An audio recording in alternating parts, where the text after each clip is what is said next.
harga yang murah. Selain karena teman sebaya, selama pandemi perokok juga naik, Bu, rentan kena COVID-19.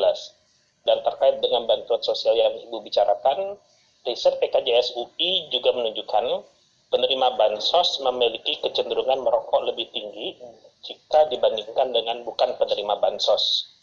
Ya, jadi pertanyaannya adalah peraturan Menteri Keuangan mengenai, wah ini masalah ini Bu, rokok Bu, kapan naiknya, kapan announcement-nya?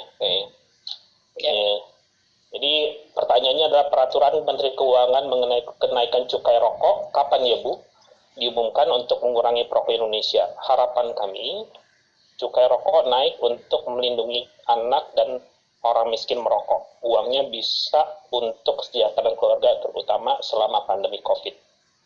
Itu Bu. Terima kasih ya Sheila ya.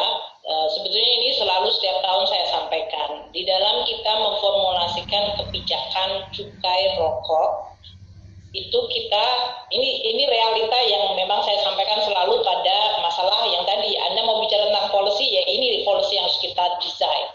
Policy mengenai cukai rokok, dimensinya satu kesehatan. Seperti yang tadi Sheila sampaikan, prevalensi rokok baik di anak-anak, perempuan, dan orang dewasa.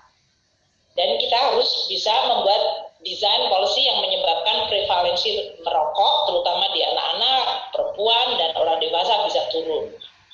Tapi ini tidak satu-satunya dimensi. Dimensi kedua adalah dimensi tenaga kerja.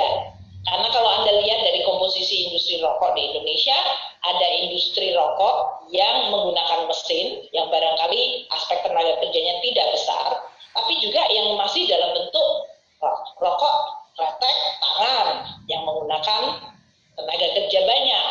Dan itu banyak buruhnya adalah ya kita semua, bangsa Indonesia, sama-sama saudara kita sendiri. Aspek ketiga adalah aspek petani. Petani yang dalam hal ini yang menghasilkan tembakau dan memasok pada industri rokok. Dan itu kita pelajari ketiga hal itu. Keempat, ini belum semua dimensi, Sheila. Yang keempat adalah rokok ilegal. Kalau Anda bayangkan harga rokok tinggi banget, pasti banyak insentif membuat rokok ilegal. Bikin rokok tuh gampang. Mesinnya bisa dipindahin dari satu garasi ke garasi lain. Jadi kalau bayangkan teman-teman bea cukai itu harus mengejar yang namanya orang memproduksi rokok ilegal. Mencari sampai ke garasi karena dia tidak butuh mesin segede rumah. Dia bisa pakai mobil kijang, bak biasa aja dipindahin gitu. Dan itu bisa menghasilkan rokok yang cukup banyak gitu.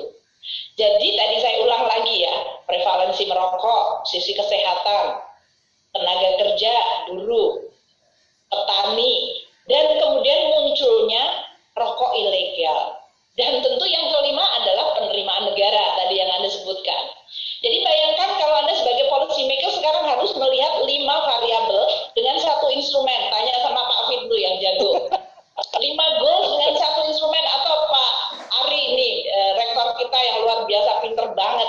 Gimana Pak Ari kalau kita bicara 5 objektif with satu variabel? Balancing the wave, Bu. Tidak ada indeterminate karena tidak cukup instrumen. Ya itu bahasa akademisnya Pak. Sekarang kalau saya bahasa polisinya, ya berarti ya kita coba seimbangkan saja. Berarti tidak ada satupun yang merasa dia paling menang.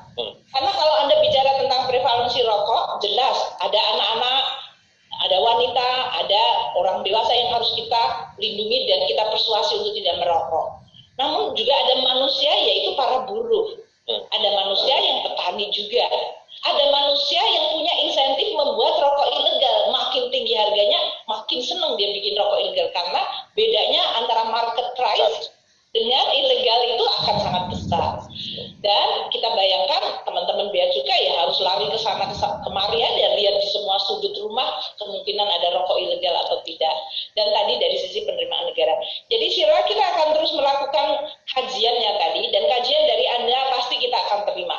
Sama seperti saya mendapatkan kajian kemarin, ada yang demo dari para